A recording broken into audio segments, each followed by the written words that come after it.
Bonjour à tous, bienvenue au Mans pour suivre la 61e édition des 24 heures. En cette année 1993, le Mans fête son 70e anniversaire. Un anniversaire d'ores et déjà marqué par un nouveau duel annoncé entre Peugeot et Toyota. Face à face, 3 Peugeot 905 Evolution 2, tenant du titre, et 3 Toyota TS010 à la recherche d'une première victoire dans la Sarthe. La victoire, Jaguar connaît déjà et le constructeur britannique fait son grand retour cette année, mais en catégorie GT avec 3 superbes XJ220 à suivre donc. Le duel également annoncé en catégorie GT entre Jaguar et Porsche, une Porsche officielle engagée dans cette petite catégorie. Et justement, sur la première ligne, en pole position, eh bien, on retrouve la Peugeot 905 numéro 2 de Philippe Alliot qui a signé la pole position en 3:24,94. À ses côtés, la première Toyota, la numéro 36, qui elle eh bien, a signé un temps de 3:26,14, près de 2 secondes d'écart déjà aux essais. Sur la deuxième ligne, même équité entre Peugeot et Toyota, la numéro 1 et la numéro 38, même chose sur la troisième ligne, entre la numéro 37 et la numéro 3. Parmi les engagés à retenir sur la quatrième ligne, Pescarolo Wolek, engagé sur une Porsche 962. Et à noter également eh bien, que cette grille est clôturée et conclue par une Ferrari 348 LM, une Ferrari qui n'a pas pris le départ car victime d'une sortie de route malheureuse et définitive lors du warm-up. Voilà pour la petite histoire, la grande histoire des 24 heures. En cette année 1993, eh bien, va débuter dans quelques instants. Nous sommes en caméra embarquée avec l'une des Toyota officielles qui s'élance depuis la quatrième place. En pole position, la Peugeot 905, numéro 2 de Philippe Alliot qui partage le volant avec Mauro Baldi et Jean-Pierre Jabouille, équipage extrêmement expérimenté.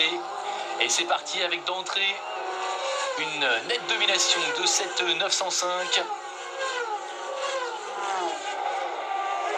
Alliot est en tête, suivi de la numéro 36, la Toyota de Sekia Suzuki et Eddie Irvine. Et l'autre 905, la voici, la numéro 1. La numéro 1 de Dalmas, Boutsen et Fabi, tout simplement la tenante du titre. Yannick Dalmas s'est imposé l'an dernier pour la deuxième apparition de Peugeot au Mans. Dalmas s'est imposé avec Warwick et Blundell. Cette année à 1993 marque véritablement l'apogée, l'apothéose de l'aventure Peugeot en championnat du monde d'endurance. Peugeot qui est revenu sur la pointe des pieds en 1991. Sa première apparition au Mans, du moins son retour au Mans en 91, s'était soldé par un double abandon après un début de course prometteur. L'an dernier, en 92, eh bien, Peugeot a frappé fort avec une première et une troisième place. Et cette année, eh bien, ils veulent le doubler, tout simplement. Toyota n'a pas les mêmes ambitions. Toyota est présent depuis longtemps dans la Sarthe, mais Toyota eh bien, veut surtout remporter sa première victoire sur circuit et égaler Mazda qui s'est imposé à la surprise générale avec sa technologie rotative. C'était en 1991 avec Gachot, Herbert et avec Léa, victoire surprise. Attention donc au Toyota.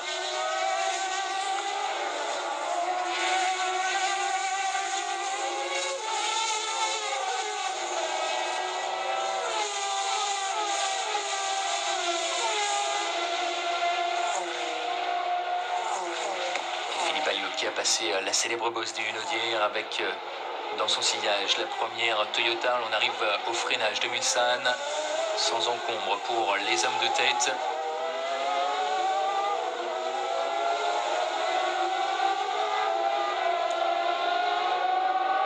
Un circuit des 24 heures du Mans qui a été totalement réaménagé il y a déjà quelques années, notamment la ligne droite du Hunaudière qui a été totalement resurfacée en 1988. Et depuis 3 ans, eh bien, ce superbe circuit, un peu plus de 13 km de développement, eh bien, ce circuit s'est doté de superbes stands, véritable vaisseau amiral à l'entrée de la ligne droite des stands. On aura l'occasion de l'apercevoir. Donc ici nous sommes en caméra embarquée avec l'une des 3 Toyota TS010 engagées. Les voici, 3 Toyota, les 3 Peugeot qui d'entrée eh bien, on fait le trou, on creuse l'écart sur le poursuivant. On se dirige véritablement vers un duel entre Peugeot et Toyota. Et regardez, l'alternance est quasi parfaite. Parmi les 6 premiers, une Peugeot, une Toyota, une Peugeot, deux Toyota et une Peugeot. On peut être plus clair sur les intentions des deux marques.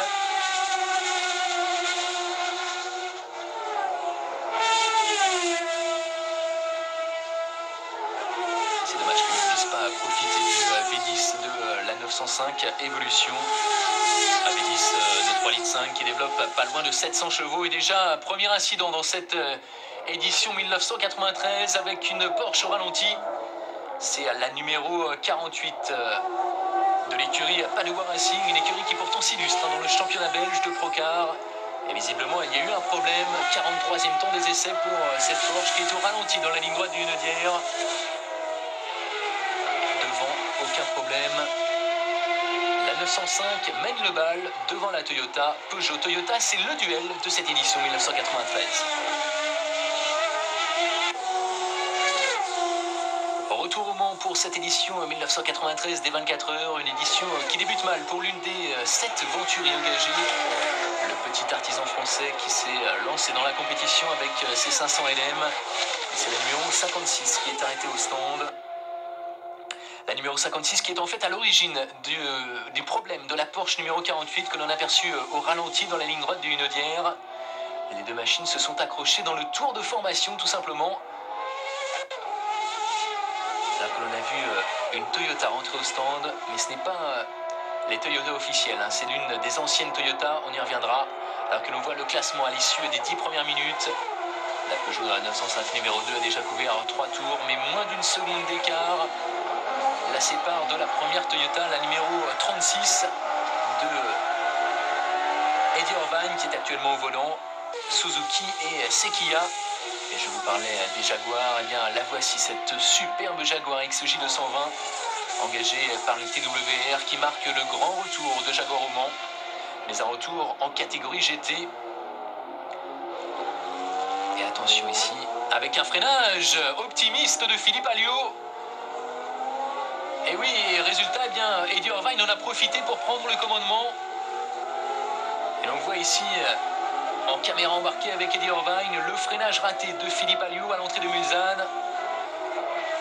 Et premier remolissement en tête avec donc Eddie Irvine, ce jeune Irlandais qui s'est vu dans le championnat de Formule 3000 japonais.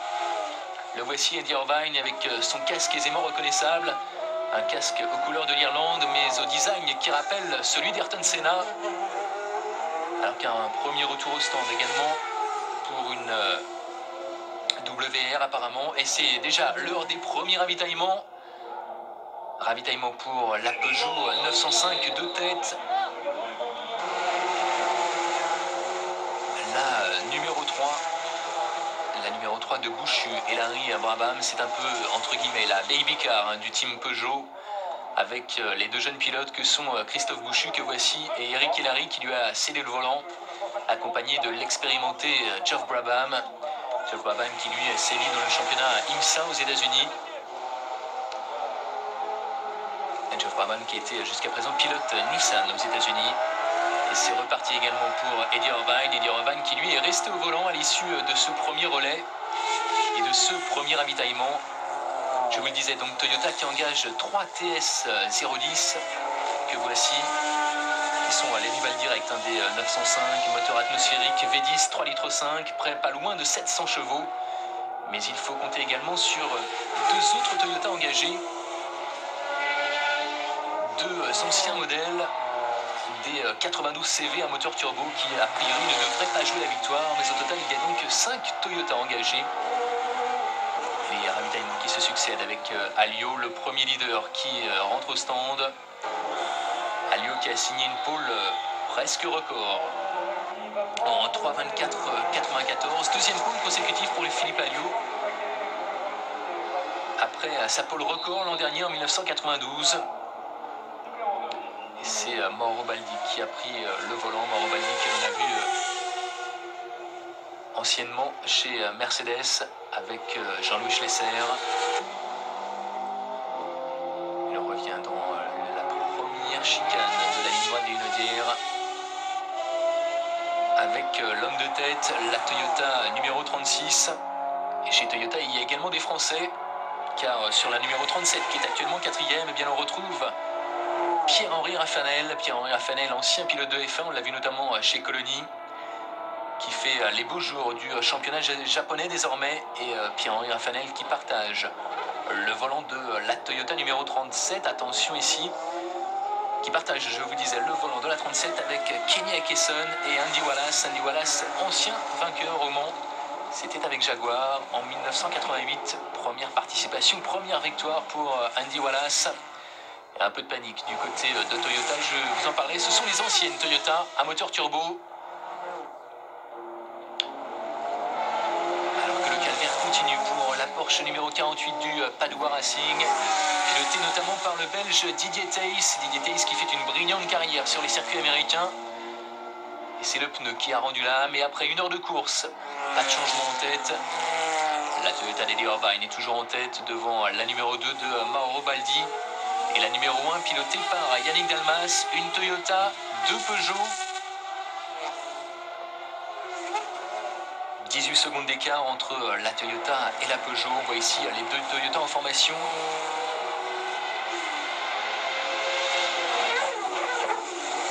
Nous sommes ici dans les virages Porsche, dans la nouvelle portion de ce circuit.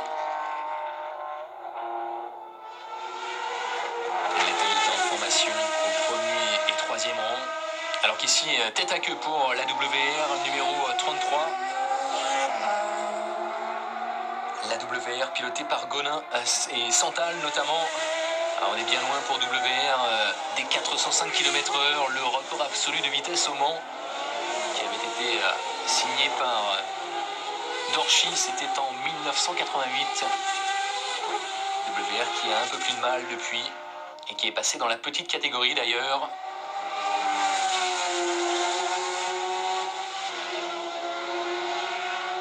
Nous voici avec la première de 905, la numéro 2.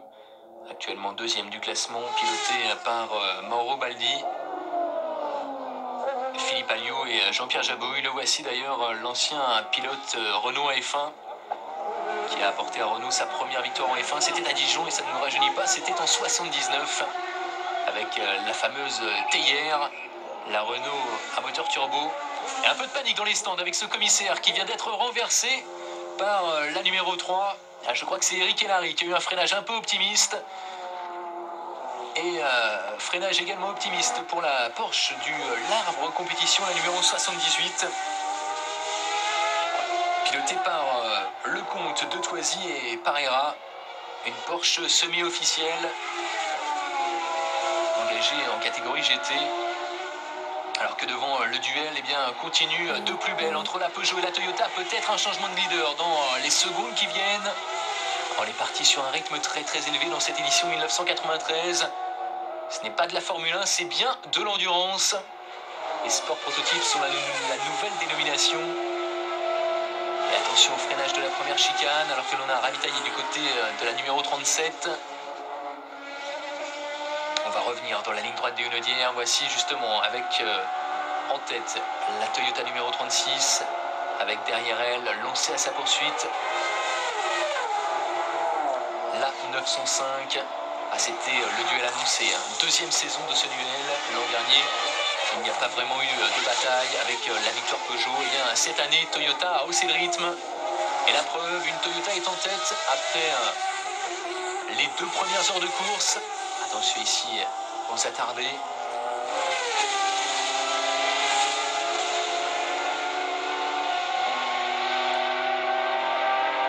On va aborder le freinage de Melsan, un freinage très très violent.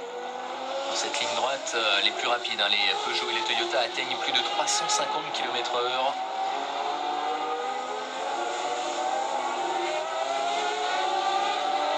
Une Porsche 962 a même atteint 354 km/h durant les essais. Et pour l'heure, la plus rapide, eh bien, en course, c'est la 905 avec 346 km/h.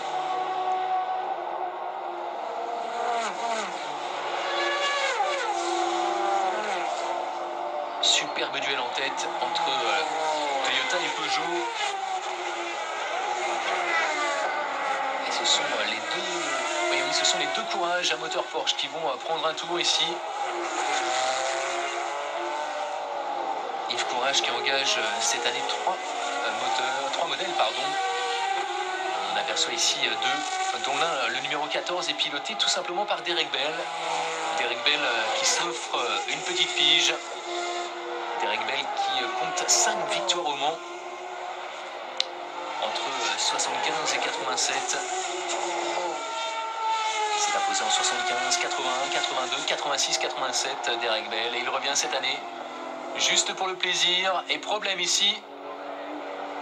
Problème pour l'une des deux Toyota Turbo, ancien modèle 1992. Et c'est celle de Fouché Anscar et Elg, la numéro 25. De toute façon, ces modèles ne jouaient pas la gagne, ne jouaient pas la victoire. On est revenu avec la 905 numéro 1, pilotée par Thierry Boutsen. Et ravitaillement pour la Toyota Dakeson, Rafanel et Wallace. Et toujours ce superbe duel en tête entre Peugeot et Toyota. Un duel qui va durer tout au long de ces 24 heures, n'en doutons pas.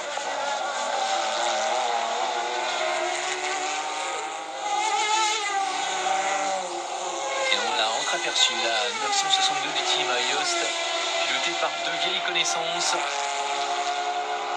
Bob Volek et Henri Pescarolo. Les voici avec le liseré vert et cette Porsche 962 qui fait figure d'antiquité. Un modèle qui est apparu en 1986, qui s'est imposé d'ailleurs à multiples reprises ici même, mais qui aujourd'hui est bien évidemment totalement dépassé au propre comme figuré par la Toyota et la 905. Pescarolo et Volek qui font cause commune cette année. Là encore, juste pour le plaisir, à eux deux, ils cumulent le record de participation. On n'est pas loin des 50 participations pour ces deux hommes.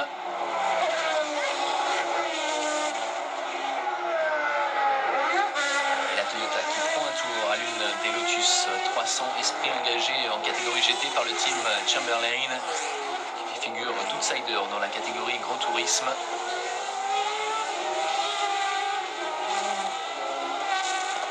Et Jean Todt qui surveille ce duel entre les Peugeot et les Toyota. Et attention ici, attention au freinage, au passage d'un retardataire, et qui n'avait pas aperçu les deux hommes de tête. Et ça sort très très large à la sortie de la première chicane des Hunaudières. Et nul doute que la Toyota va en profiter à l'aspiration. À une scène de Grand Prix dans la ligne droite des Hunaudières. On se croirait véritablement en F1. Regardez, ça se joue à l'aspiration entre la 905 et la Toyota. Et pour l'instant, eh bien, la 905 qui conserve son bien.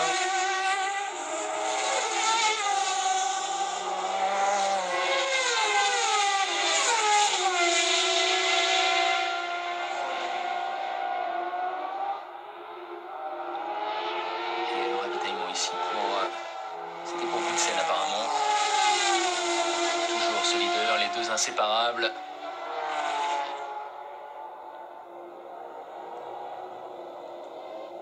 Et la 905 qui va laisser brièvement la place à la Toyota. Ravitaillement pour la numéro 1. La numéro 1 du leader. Le voici, Thierry Boutsen. Boutsen qui partage son volant avec Dalmas et Théo Fabi. Et c'est Yannick Dalmas justement, le tenant du titre, qui va prendre la suite du pilote belge. Nous sommes revenus à bord de l'une des Toyota.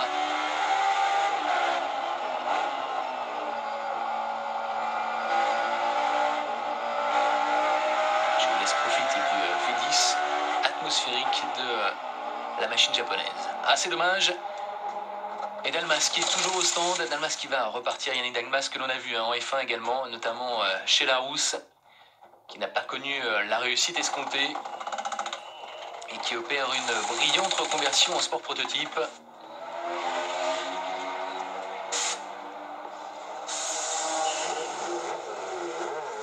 C'est reparti pour l'équipage leader de ces 24 heures. Toyota et Peugeot qui s'échangent le commandement au gré des ravitaillements.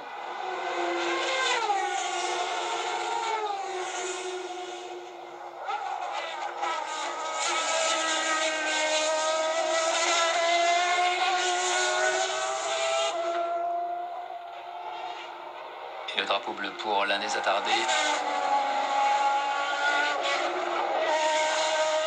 Différentiel de vitesse considérable entre cette 911 et les sports auto de Toyota et Peugeot. Et problème ici pour l'une des courages, c'est celle de Fabre et Robert. Et Derek Bell, justement, je vous en parlais, la numéro 14. C'est dommage, tête à queue pour cette courage. Et le classement après plus de 4 heures de course, eh bien Toyota a repris l'avantage avec la numéro 38. Devant la 905 numéro 1.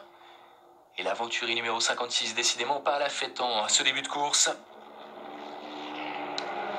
Nouveau problème pour la numéro 56 que l'on avait vu arrêter au stand. C'est l'aventurier de Maury-la-Rivière, engagé par Stéphane Rattel, et qui est allé s'encastrer dans les murs de protection. Juste devant l'une des Toyota, c'est donc la numéro 38 qui a pris le commandement, celle de Geoff Lees, Yann Lammers et Juan Manuel Fangio 2. Juan Manuel Fangio 2, le neveu de qui vous savez. Alors que là, il y a eu une grosse sortie. De quel s'agit-il? Nous sommes dans le virage d'Indianapolis, sans doute l'un des virages les plus piégeux de ce circuit de 13 km. C'est une 911, c'est le numéro 76. Et oui, c'est la 911 de Liliane Briner et Denzo Calderari, qui partage également le volant avec Pagotto. 911 qui semble très sérieusement touché. Regardez le train avant côté droit qui est totalement ouvert.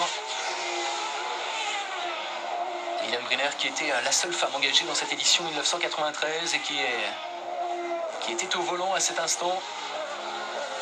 Un problème de frein apparemment pour cette 911. Et en tête, vous voyez à l'écart de nouveau, les positions ont évolué entre la numéro 1, la 905 de Dalmas, et la 38, la Toyota. Et là voici justement Liliane Briner qui est parvenue à regagner les stands. Mais sa Porsche 911 est très sérieusement endommagée. Enzo Calderari s'est pourtant installé au volant.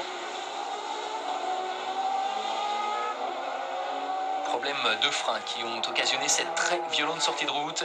Et nous voici avec la Jaguar, la numéro 50, l'une des 3 Jaguars engagées en catégorie GT. Il s'agit de l'équipage de David Brabham, John Nielsen et David Coulthard. Et vous voyez, eh bien, cet équipage est en tête de la catégorie GT.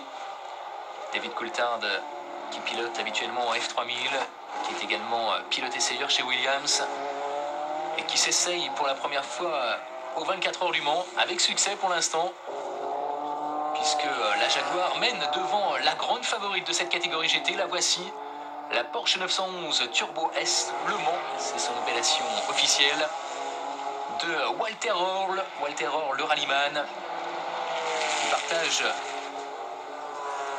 le volant avec Heywood. Équipage choc sur cette Porsche 911. Stuck également est au volant. Stuck, Roll, Heywood. Équipage d'expérience sur cette 911 engagée par l'usine dans la catégorie GT.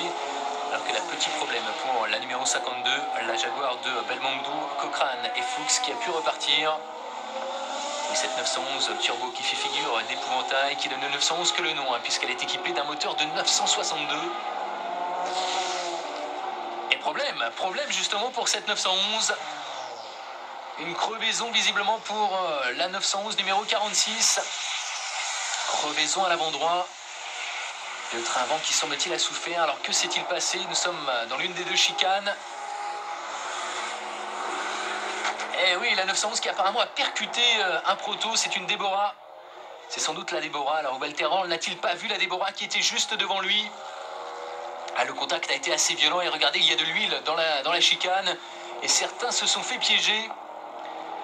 Premier rebondissement dans la catégorie GT, on se dirigeait vers un superbe duel entre Jaguar et Porsche. Et bien le duel est peut-être prématurément clos avec ce problème sur la Porsche officielle. Dommage pour la 911 qui fête en cette année 93 tout simplement son 30e anniversaire.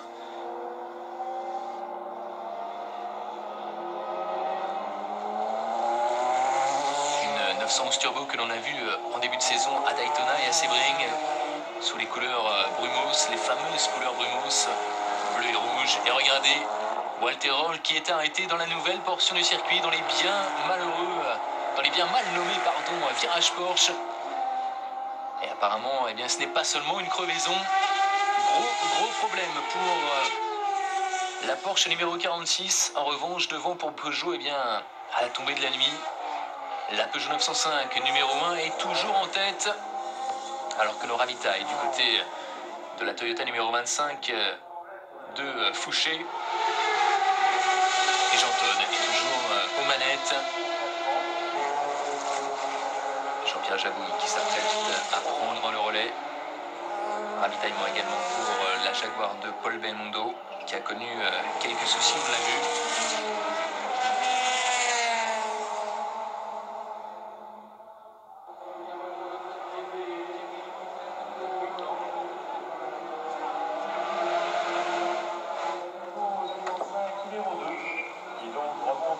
Et Mauro Baldi qui cède le volant à Jean-Pierre Jabouille. Aucun problème donc pour les 905, toujours en tête de cette édition 1993 des 24 heures du Mans. Retour au Mans pour cette édition 1993 des 24 heures qui tient toutes ses promesses avec le duel annoncé et engagé depuis bientôt 10 heures entre Peugeot et Toyota. Peugeot et Toyota qui s'échangent le commandement tour à tour. Alors que la valse des ravitaillements se poursuit, notamment avec l'une des Toyota Turbo, la numéro 25. Départ un peu précipité des stands. Et on suit avec attention ce duel justement dans les stands. La nuit est tombée sur le Mans.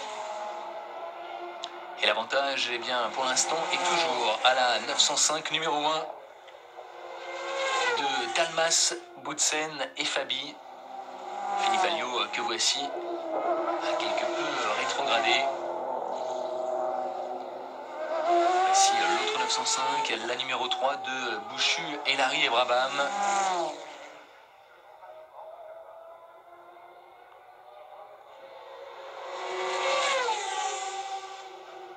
Numéro 3 qui est toujours en embuscade. Et l'on voit ici une figure bien connue des Grands Prix. Il s'agit de Jacques Lafitte. Jacques Lafitte qui partage le volant d'une Venturi avec Christophe de Chavannes. Le voici Jacques Lafitte. Il s'est bien évidemment illustré en Grand Prix avec Williams et Ligier. Et qui apprend les rudiments du sport auto à l'animateur télé. Et le voici avec les leaders, vous le voyez, un tour d'avance pour la Peugeot numéro 1. Chez Toyota, eh bien, on reste calme pour l'instant. La nuit se passe on ne peut plus tranquillement pour les deux écuries. Ravitaillement pour la numéro 36. Un phare cassé à signaler pour l'équipage Sekia Suzuki Irvine. Et on va procéder au remplacement du capot. Plus par sécurité d'ailleurs pour cette Toyota. La première qui est actuellement troisième au général. Juste derrière les deux Peugeot 905, la 1 devant la 3.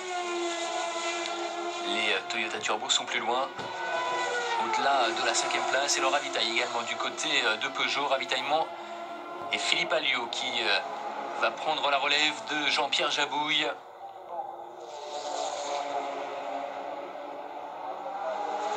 Une Peugeot 905 numéro 2 qui a quelque peu rétrogradé au milieu de la nuit, qui est tombé à la 4e place sous le regard toujours très concentré de Jean Todt, le directeur sportif de Peugeot Sport.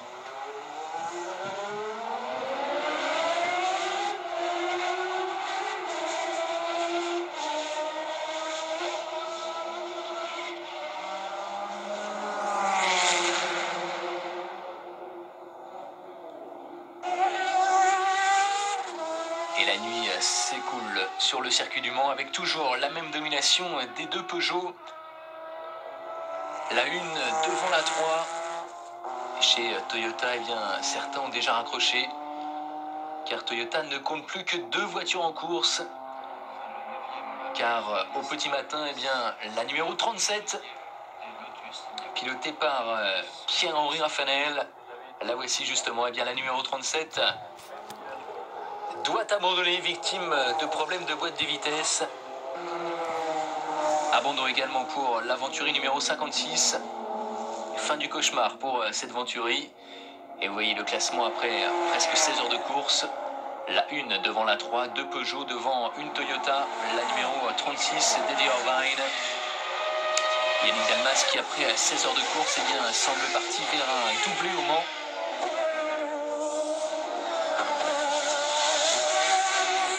La troisième, 905, celle de Philippe Alliot est quatrième. Devant la Toyota Turbo de Ratzenberger et Nagasaka, cinquième. Et l'autre Toyota Toms de Liz Lammers et Fangio, sixième. Toyota et Peugeot qui trustent les 6 premières places. Mais attention, seulement 2 minutes 25 d'écart entre les deux 905. Rien n'est fait après 16 heures de course. La numéro 36 qui se bat pour combler son retard. La première Toyota qui compte au petit matin 2 tours de retard sur les Peugeot.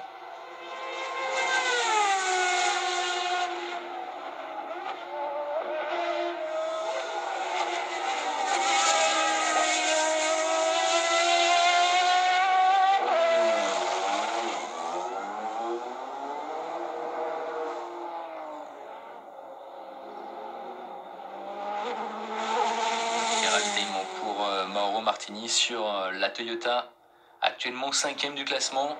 Et problème pour une Spice, la numéro 27,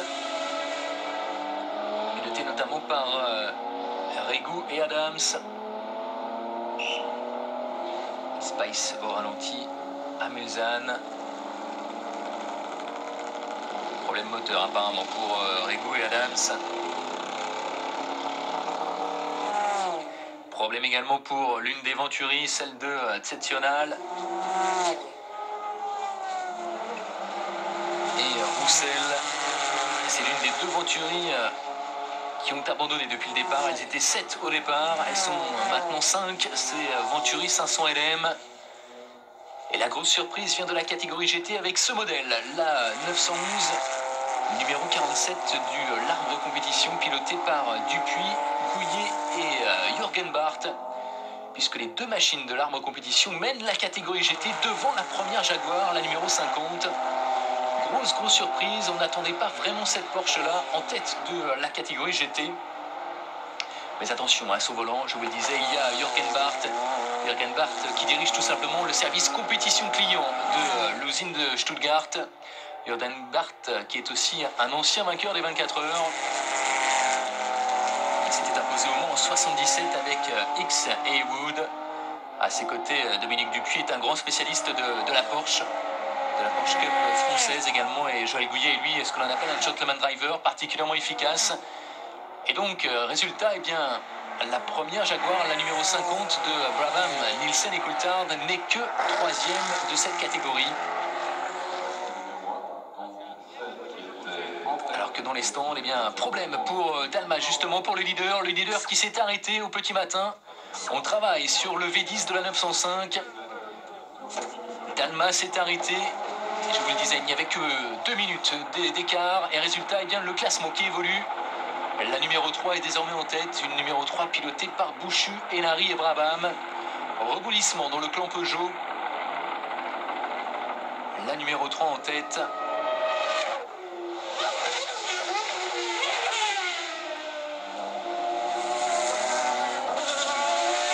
La voici cette machine qui n'avait signé entre guillemets que le 6e temps aux essais.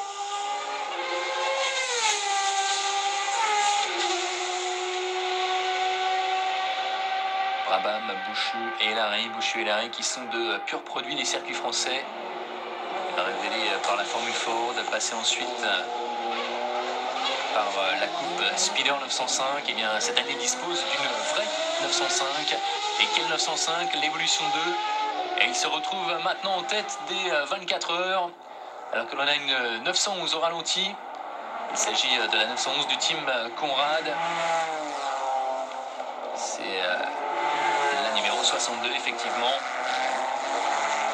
Une 911 qui s'était pourtant imposée aux 24 heures de Nürburgring, celle de Conrad, Arada et Hermann. Conrad qui est un spécialiste, l'un des spécialistes de la Porsche avec Jost Kramer. 42e temps des essais qui était actuellement qui était 20e au moment de sa crevaison. Problème également décidément pour les Venturi qui ont du mal à terminer ces 24 heures. Problème pour la numéro 92. Et problème apparemment en panne d'essence pour Maury Larivière qui pilote cette numéro 92.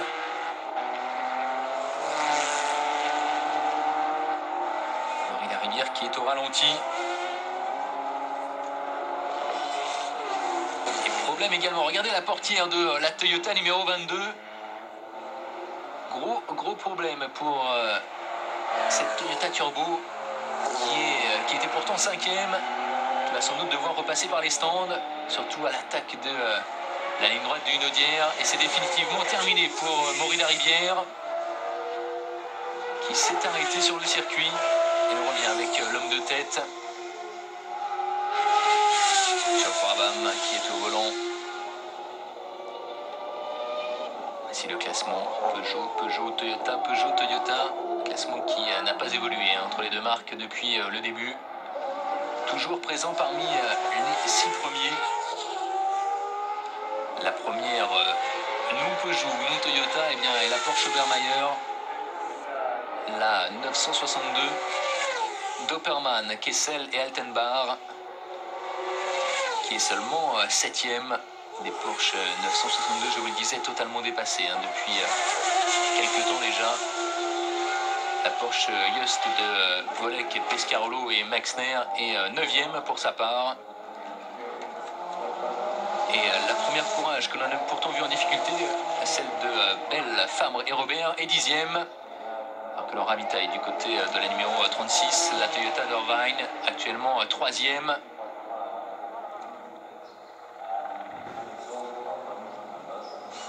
La Peugeot 905 numéro 2 est-elle toujours 4e? Elle a perdu 45 minutes dans la nuit après quelques petits problèmes mécaniques pour Alliot, Jamouille et Baldi. Et problème également visiblement pour une Toyota, et c'est la numéro 36, et c'est celle d'Eddie Irvine. Un nouveau remolissement dans ces 24h93. Et on emploie les grands moyens du côté du constructeur japonais. On est en train de refroidir avec les moyens du bord le radiateur.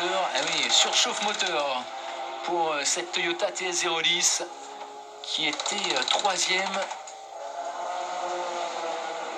Et Jean Todt qui ne bronche pas sous l'œil de Jack Brabham. Jack Brabham qui a ses 2 fils engagés dans l'épreuve. Geoff sur la voiture de tête et David sur la Jaguar GT. Jack Brabham, ancien triple champion du monde de F1.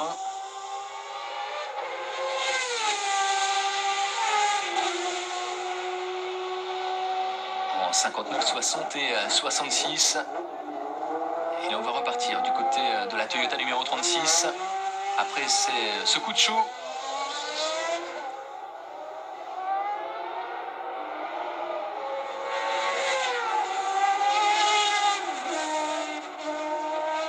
Problème également pour la Lucchini numéro 35.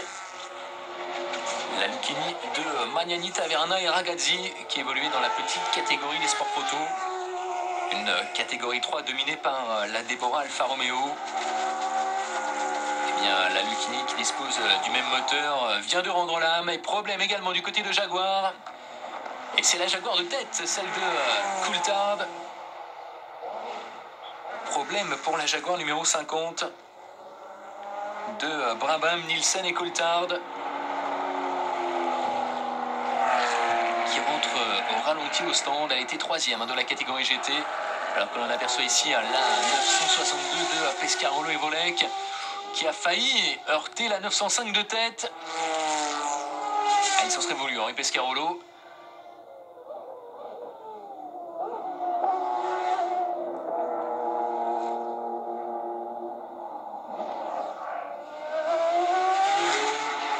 Et Jacques Lafitte qui passe le relais sur sa Venturi à Christophe de Chavannes, justement, reconnaissable à son casque jaune.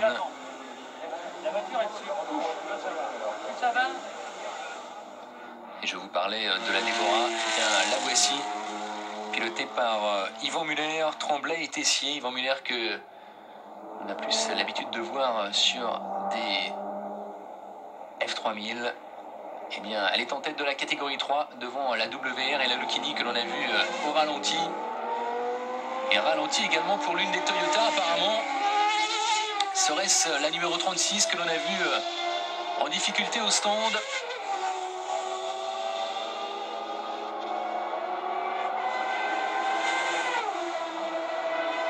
Toyota en ralenti dans la ligne droite des Hunaudières. Et c'est sans doute la numéro 36, oui, très certainement, victime de nouveaux problèmes.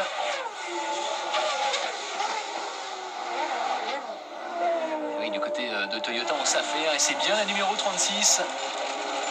Celle de Sekia Suzuki Irvine, la mieux placée des Toyota, qui décidément connaît une fin de course très délicate. Et l'on rentre la voiture au stand, ce n'est jamais bon signe. Une Toyota qui était tombée à la 4e place après sa surchauffe et qui va perdre encore quelques rangs. Débâcle chez Toyota en cette fin de course. Et du côté de Peugeot, eh bien aucun problème. Les 3 Peugeot 905 sont toujours en course. Sous l'œil de Jean Todt. Jean Todt qui est en passe de réaliser une nouvelle fois son pari. Amener Peugeot au plus haut après le rallye, après les rallyes raids. Eh bien, Peugeot est en passe pour un doublé ici au Mans après sa victoire l'an dernier en 92. Jean Todt, que certains annoncent d'ores et déjà chez Ferrari en Formule 1, eh bien pour l'instant il est au Mans et bien présent avec ses 905. La voici Jean Todt. Et chez Toyota ça ne s'arrange pas, gros problème pour Toyota.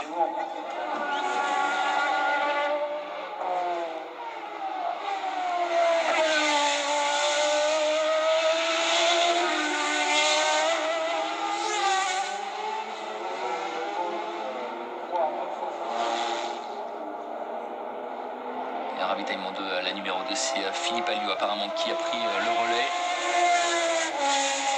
Alliot qui va sans doute profiter des problèmes de la Toyota pour grimper de quelques rangs. Et voici ce superbe triplé.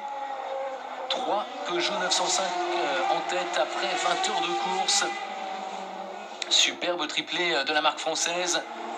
Alors que la Toyota est repartie. La 3 devant la 1. Et la 2, Philippe Alliot qui a donc repris la 3e place à cette machine. Alors que Jean Todt donnait ses dernières consignes à Eric Hellary.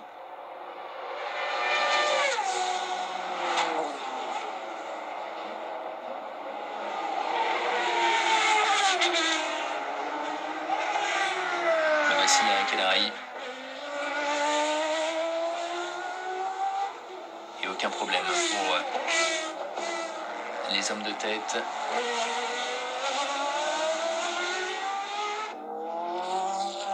Le spectacle est aussi dans les stands. Et voici ravitaillement pour les hommes de tête justement. Eric Hellary qui va prendre le volant. Et derrière Rudy Irvine qui est lancé dans une superbe remontée. Qui va tout faire pour reprendre la 3e place à la Peugeot de Philippe Alliot. Et ravitaillement sans problème du côté des leaders.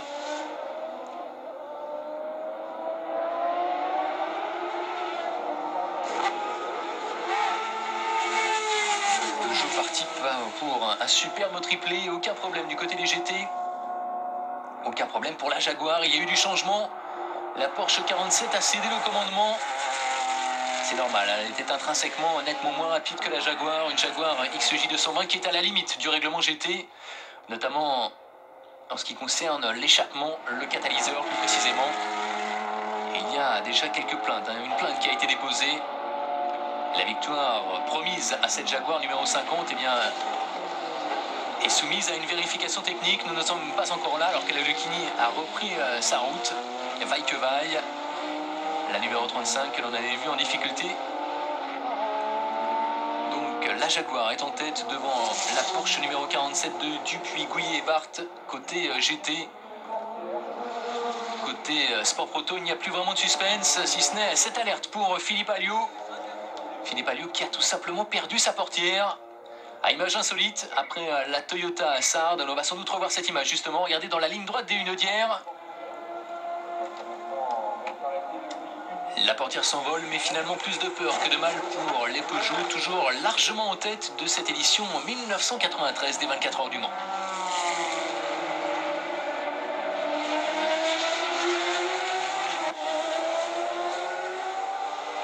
Retour au Mans avec les leaders de cette édition 1993 des 24 heures.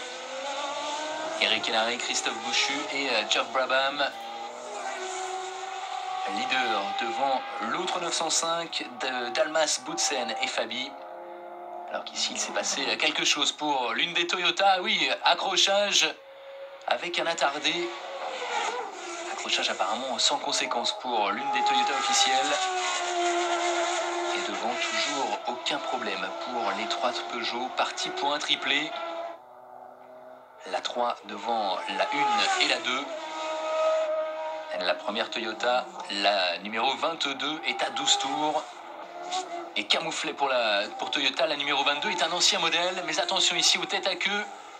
Tête à queue de Pescarolo et Volek à l'entrée de la deuxième chicane.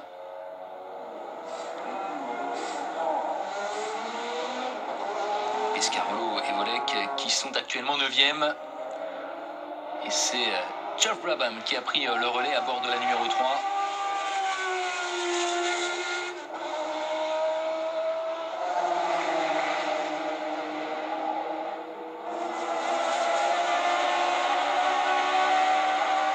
Nous sommes avec Eddie Irvine.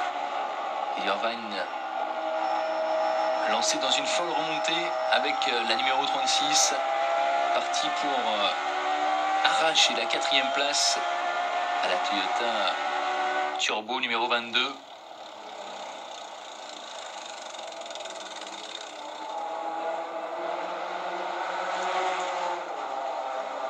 Ravitaillement justement pour cette Toyota et résultat, eh bien, Eddie Irvine va arracher in extremis la 4e place.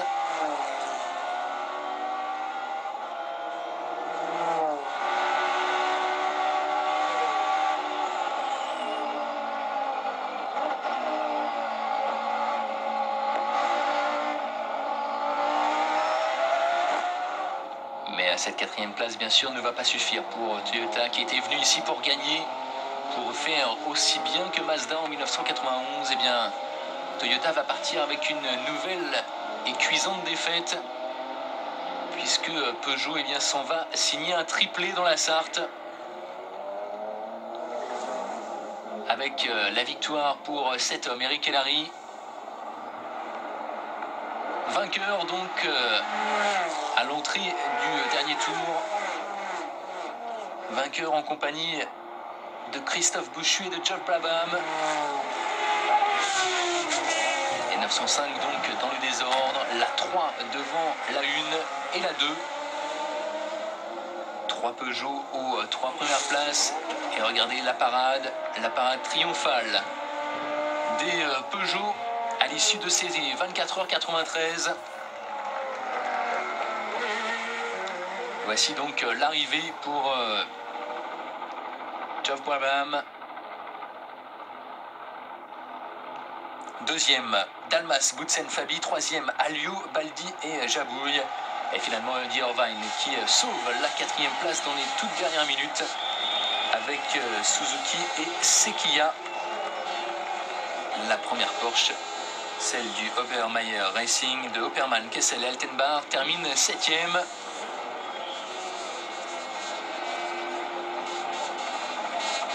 Pescarolo et Volek, pour leur part, terminent à une sympathique 9e place. Et voici le champagne pour le grand vainqueur, Geoff Brabham et Peugeot, grand vainqueur donc de cette édition 1993 des 24 heures du Mans.